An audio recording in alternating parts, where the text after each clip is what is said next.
Olá pessoal, espero que estejam todos bem. Eu sou a professora Patrícia e a aula de hoje é sobre ecologia, teias alimentares e fluxo de energia. Para que os seres vivos possam sobreviver, é necessário que haja transferência de matéria e energia nos ecossistemas. Essas transferências ocorrem através de teias e cadeias alimentares. Por exemplo, um produtor serve de alimento para um consumidor primário, que serve de alimento para um consumidor secundário e assim sucessivamente.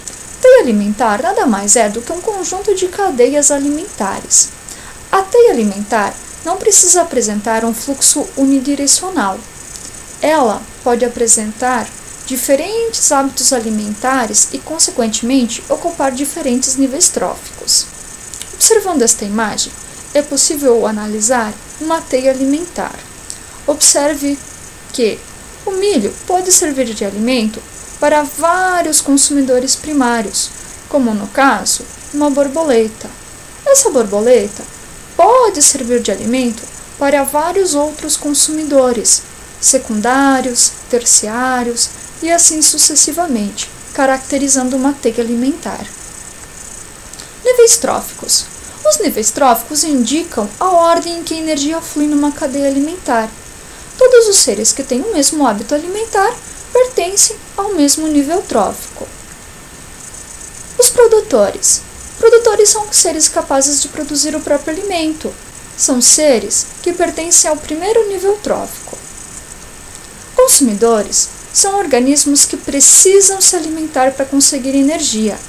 Eles podem ser classificados em consumidores primário, secundário, terciário e assim por diante. Nessa imagem, podemos observar diferentes níveis tróficos.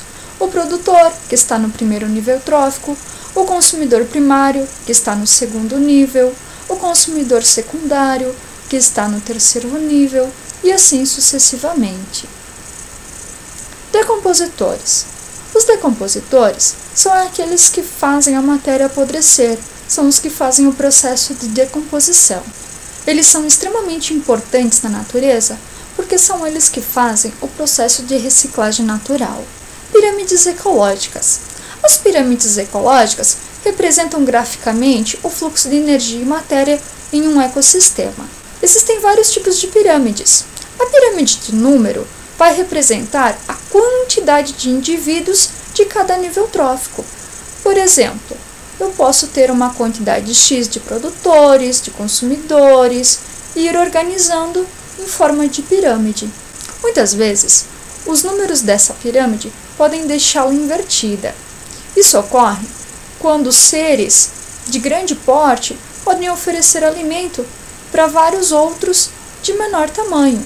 Uma árvore pode oferecer alimento para 200 insetos, que vão oferecer alimento para 4 pássaros, deixando essa pirâmide com uma configuração diferente da tradicional. Pirâmide de biomassa. Nessa pirâmide, nós representamos a quantidade de massa orgânica que os seres têm. Ela também pode acabar ficando uma pirâmide invertida. A pirâmide de energia vai mostrar a quantidade de energia que os seres oferecem uns aos outros. Os ciclos biogeoquímicos são processos que vão garantir que os elementos químicos permaneçam na natureza. Esses ciclos são comumente conhecidos como o ciclo da água, do carbono, do oxigênio e do nitrogênio. Temos aqui o tradicional exemplo do ciclo da água. Ela pode ser encontrada na natureza em diferentes estados físicos, fazendo um ciclo.